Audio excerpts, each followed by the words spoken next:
Today's book is called Corduroy. Corduroy is this little bear right here, and he's missing a button on his suspenders, on his overalls, and he's actually at a toy store, and he wants somebody to come to the store and take him home.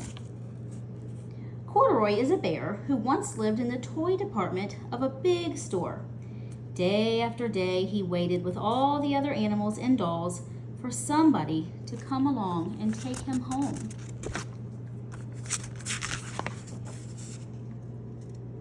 The store was always filled with shoppers buying all sorts of things, but no one ever seemed to want a small bear in green overalls. Then, one morning, a little girl stopped and looked straight into Corduroy's bright eyes.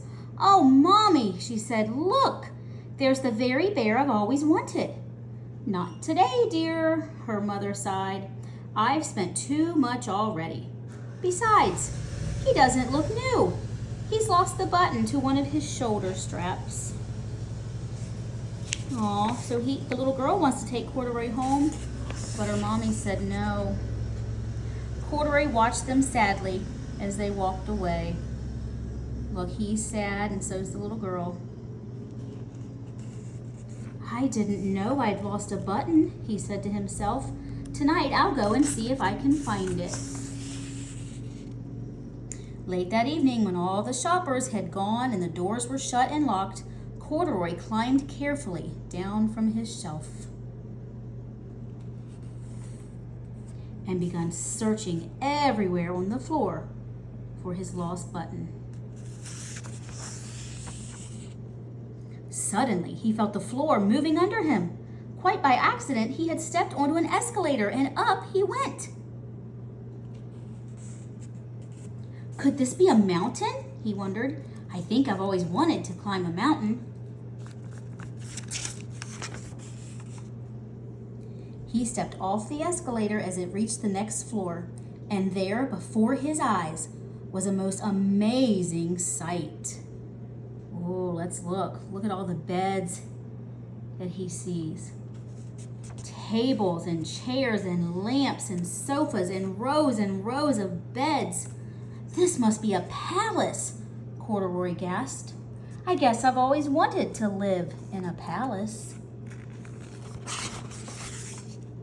He wandered around admiring the furniture. "This must be a bed," he said.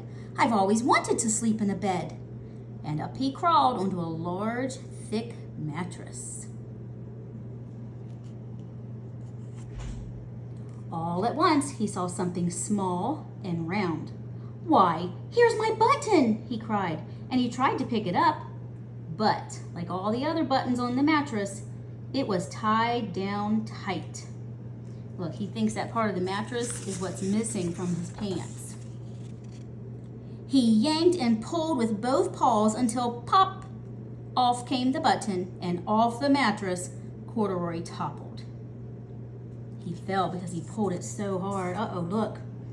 Bang! Into a tall floor lamp. Over it fell with a crash. Oh no, look who's coming. Corduroy didn't know it, but there was someone else awake in the store. The night watchman was going his rounds on the floor above. When he heard the crash, he came dashing down the escalator. "Now who in the world did this?" he exclaimed. "Somebody must be hiding around here."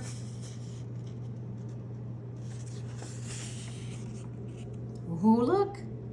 He flashed his light under and over sofas and beds until he came to the biggest bed of all. And there he saw two fuzzy brown ears sticking up from under the cover. "Hello," he said. "How did you get upstairs?" The watchman tucked Corduroy under his arm and carried him down the escalator